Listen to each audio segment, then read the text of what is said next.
வணக்கம்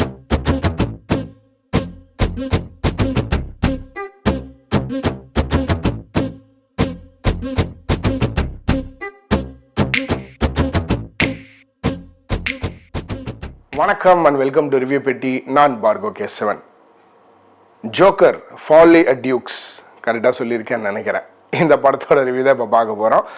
Warner brothers வெளியிட்ட இந்த படத்தை போன வாரம் ஒரு ஸ்பெஷல் ஸ்க்ரீனிங்காக எங்கள் ஆஃபீஸில் எம்ப்ளாயீஸ்க்கு போட்டாங்க.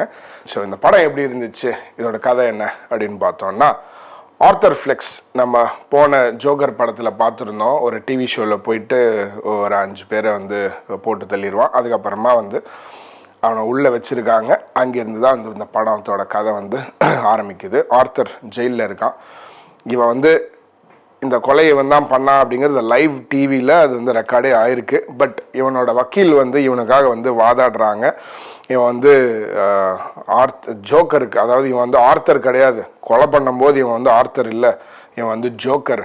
ஸோ அவன் உடம்புல வந்து ஒரு ஸ்பிளிட் பர்சனாலிட்டி இருக்குது.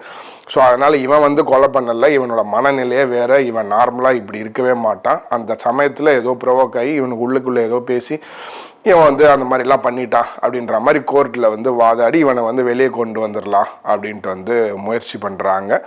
அதுக்கு வந்து இந்த ஆர்த்தர்கிட்டையுமே வந்து இது பண்ணுறாங்க, கொஞ்சம் பார்த்து இதுவாக நடந்துக்கோ, எங்கள் இன்டர்வியூலாம் கொடுக்கும்போது கோர்ட்லேயுமே சரி எப்படியாவது வெளியே வந்துடலாம் அப்படின்ற மாதிரி வக்கீல் அவனுக்கு வந்து புத்திமதி சொல்கிறாங்க. அந்த புத்திமதி அவன் கேட்டானா இவன் வந்து இன்னசென்ட்டு அப்படிங்கிறத நிரூபித்து வெளியே வந்தானா இல்லையா அப்படிங்கிறது தான் இந்த படத்தோடைய கதை. இந்த படம் எப்படி இருந்துச்சு அப்படின்னா, முதல்ல ப்ளஸ் எல்லாம் பார்த்துடலாம். இதில் வந்து ஹாக்கின் ஃபீனிக்ஸோட ஆக்டிங் மிக தரமான ஒரு ஆக்டிங், அவ்வளோ சூப்பராக இருந்துச்சு. இதில் நிறைய இடத்துல வந்து ஒரு சிங்கிள் ஷாட் மாதிரிலாம் எடுத்திருப்பாங்க, செம்மையாக எடுத்திருந்தாங்க. அதாவது மூவியோட மேக்கிங் இது வந்து நியூயார்க் சிட்டியில் வந்து ஐ திங்க் 70s நடக்கிற மாதிரி எடுத்திருப்பாங்க. எப்படிடா எடுக்கிறீங்க இந்த மாதிரி அப்படின்னு கேட்குற மாதிரி தான் அவ்வளோ இருந்துச்சு சீனு. நார்மலான ஒரு பீரியட் மூவினா நமக்கு தெரியும், சில இடங்கள்லாம் வந்து பார்த்தாலே செட்டுன்னு தெரியும், இதுதான் இது வந்து சிஜி அது அப்படிலாம் தெரியும். இது வந்து எது ரியல் எது சிஜிஐ என்ன அப்படின்றதே டிஃப்ரென்ஷியேட்டே பண்ண முடியாது. ஆப்வியஸ்லி அதுதான் எண்ட் ரிசல்ட். பட் அந்த அளவுக்கு செமையாக எடுத்திருந்தாங்க. Movie making excellent. ஹாக்கின் ஃபீனிக்ஸோட ஆக்டிங் செம தரம். லேடி காகா வந்து அந்த ஒரு ஹீரோயின்லாம் சொல்ல முடியாது, பட் அந்த ஒரு மெயினான செகண்ட் மெயின் லீடில் நடிச்சிருப்பாங்க. அவங்களுமே வந்து ரொம்ப நல்லா நடிச்சிருந்தாங்க. அண்ட் இது எல்லாத்தையும் விட இந்த படத்தோட இந்த பேக்ரவுண்ட் மியூசிக் ஆகட்டும், ஆல்ரெடி சொன்னபடி இந்த மேக்கிங் ஆகட்டும், காஸ்டியூம் ஆகட்டும், எல்லாமே செம்மையாக இருந்துச்சு. இதில் டவுன் சைடு என்ன அப்படின்னா, அட்லீஸ்ட் என்னை பொறுத்த வரைக்கும் இது வந்து ஒரு மியூசிக்கல் மூவி. ஸோ நான் இது வரைக்கும் மியூசிக்கல் மூவின்றது மொத்தமாகவே ஒரு 4-5 தான் பார்த்துருப்பேன் மேக்ஸிமம். முதல்ல பார்த்தது ஸ்வீனி டாட், ஜானி டெப்பு. அதுக்கு அடுத்து வந்து ஃப்ரோசனில் ஏதோ ஒன்று பார்த்தேன்னு நினைக்கிறேன்.